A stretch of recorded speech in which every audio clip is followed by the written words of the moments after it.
আচ্ছা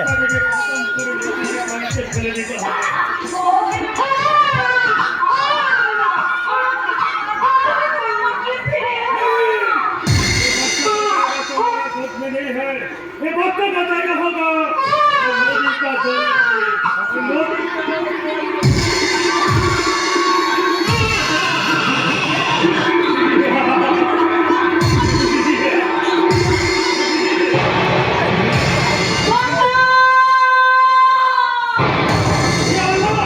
শুনতেই পাবেন না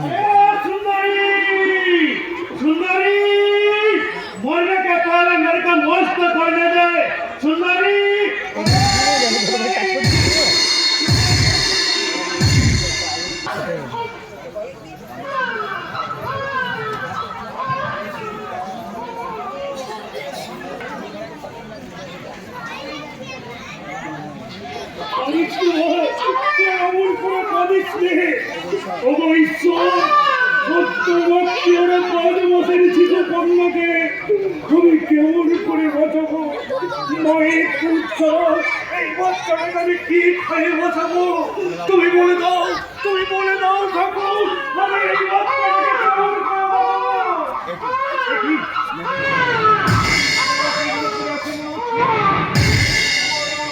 চলে হচ্ছে এই চলে গেছি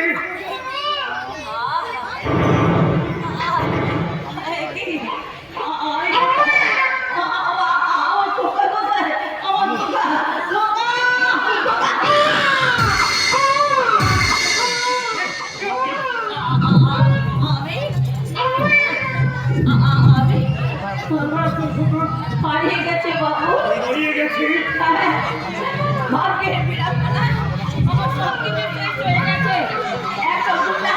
এখন আমার স্বামীকে খুন করেছে, আমার বড় কত হয়তো তারা মেরে ফেলেছে, আর আমার 7 মাসের শিশু সন্তানকে ওরা নদীর জলে ছুঁড়ে ফেলে দিয়েছে।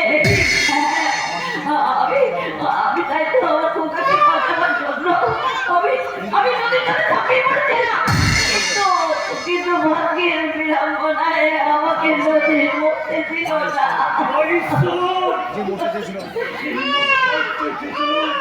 তাকে তুমি কত সরি বাঁচিয়েছিলে আর যে বাঁচতে চেয়েছে তাকে তুমি অকালে কেড়ে নিলে। আপনি কার কথা বলছেন বাবু? আমার স্ত্রীর কথা কিছুক্ষণ আগে তার সৎকার করে নদীতে স্নান করে আমি বাড়ি ফিরছি। আমার বাড়িতে আমার 2 সন্তানের কাঁদতে কাঁদতে ঘুমিয়ে রয়েছে, কিন্তু তখন থেকে আমার শিশু কন্যার কান্না আমি কিছুতেই থামাতে পারছি না।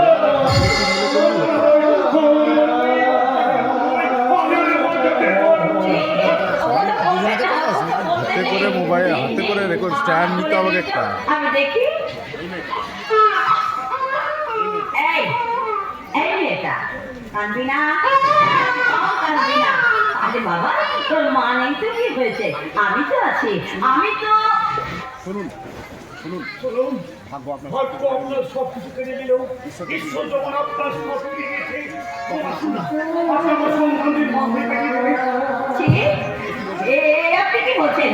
অধিব্রতা স্ত্রী আমি, স্বামীর অবর্তমানে পরলোকিত পুরুষের সঙ্গে সংসার করা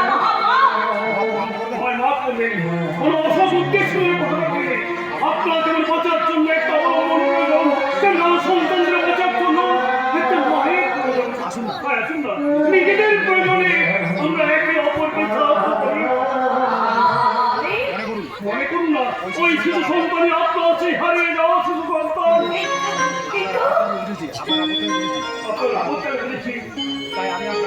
তাই আমি আপনাকে কথা দিচ্ছি, এই সময় সংসারের চোখে আমরা স্বামী স্ত্রীর পরিচয় থাকলেও বর্তমানে আমরা চির অচেনাই থাকবো, চির অচেনা। কথা দিন, আপনি আমায় কথা দিন, আপনি আমার কথা রাখবেন।